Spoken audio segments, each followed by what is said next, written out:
നമസ്കാരം. പശ്ചിമേഷ്യൻ യുദ്ധം തുടരുന്നു. ട്രംപ് വിചാരിച്ചതൊന്നും നടക്കുന്നില്ല. ട്രംപ് ഇടയ്ക്കിടെ പിന്നോട്ട് വലിയുന്നു. പ്രശ്നപരിഹാരത്തിനായി താൻ ഏത് വിട്ടുവീഴ്ചയ്ക്കും തയ്യാറാണ് എന്ന സമീപനമെടുക്കുന്നു. എന്നാൽ പുറത്ത് ട്രംപ് മുട കാണിക്കുന്നു. അത് തുടരുകയാണ് ഇപ്പോഴും. ഇന്നലെയും ട്രംപിൻ്റെ ഭീഷണിയുണ്ടായിരുന്നു. ഇറാൻ പുച്ഛിച്ച് തള്ളി. എങ്ങനെയെങ്കിലും യുദ്ധം അവസാനിപ്പിക്കാനുള്ള നീക്കം നടത്തുമ്പോഴും ട്രംപ് തൻ്റെ അഭിമാനം നിലനിർത്താൻ വേണ്ടി ഇത്തരം പ്രഖ്യാപനങ്ങൾ നടത്തുന്നു. ട്രംപ് ഇന്നലെ പറഞ്ഞത് ഹോർമൂസ് കടലിടുക്കിൽ ആരെങ്കിലും മൈൻ സ്ഥാപിക്കുന്നുണ്ടെങ്കിൽ ആ ബോട്ടുകളൊക്കെ തകർത്ത് കളയാൻ താൻ ഉത്തരവിട്ടു എന്നാണ്. അതായത് ഇറാൻ ഹോർമൂസ് കടലിടുക്കിൽ മൈനുകൾ സ്ഥാപിക്കുന്നുണ്ട് എന്ന് ട്രംപിനറിയാം, അമേരിക്കയ്ക്കറിയാം, ലോകത്തിനറിയാം. അത്തരം മൈനുകൾ സ്ഥാപിക്കുന്ന ബോട്ടുകളെല്ലാം കത്തിക്കാൻ ട്രംപ് ഉത്തരവിട്ടു എന്നാണ് ഇന്നലത്തെ പ്രഖ്യാപനം.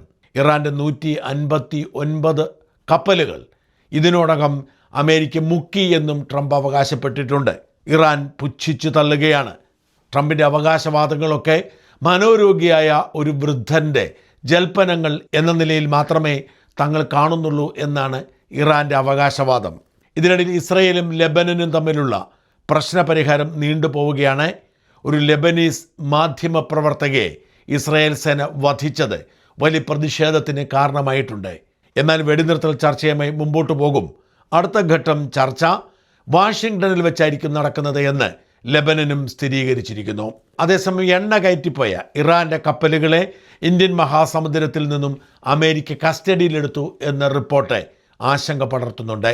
ഇറാൻ ഒരു തരത്തിലും സാമ്പത്തിക ഇടപാടുകൾ നടത്തരുത് എന്നാണ് അമേരിക്കയുടെ നിലപാട്. അതുകൊണ്ട് തന്നെ ഇറാൻ എണ്ണ കയറ്റിപ്പോയ കപ്പൽ അമേരിക്ക പിടിച്ചെടുക്കുകയായിരുന്നു. അമേരിക്കയ്ക്ക് തക്കതായ ശിക്ഷ നൽകും എന്ന് ഇറാൻ പ്രഖ്യാപിച്ചിട്ടുണ്ട്. ഇതിനിടെ റഷ്യൻ എണ്ണയ്ക്ക് വേണ്ടി ഇന്ത്യയും ചൈനയും തമ്മിൽ ശീതയുദ്ധം ആരംഭിച്ചിരിക്കുന്നു. ചൈനയിലേക്കുള്ള 98% എണ്ണയും പോയിരുന്നത് ഇറാനിൽ നിന്നായിരുന്നു. ഹോർമൂസ് കടലിടുക്ക് അടഞ്ഞു കിടക്കുന്നതോടെ ഇറാനിൽ നിന്നുള്ള സപ്ലൈ നിശ്ചലമായതോടെ ചൈനയ്ക്ക് എണ്ണ വേണം. ചൈന റഷ്യയുമായി ബാർഗെയിൻ നടത്തുന്നു. റഷ്യയിൽ നിന്ന് എണ്ണ വാങ്ങുന്നത് ഇന്ത്യയും ചൈനയും മത്സരിച്ചാണ്.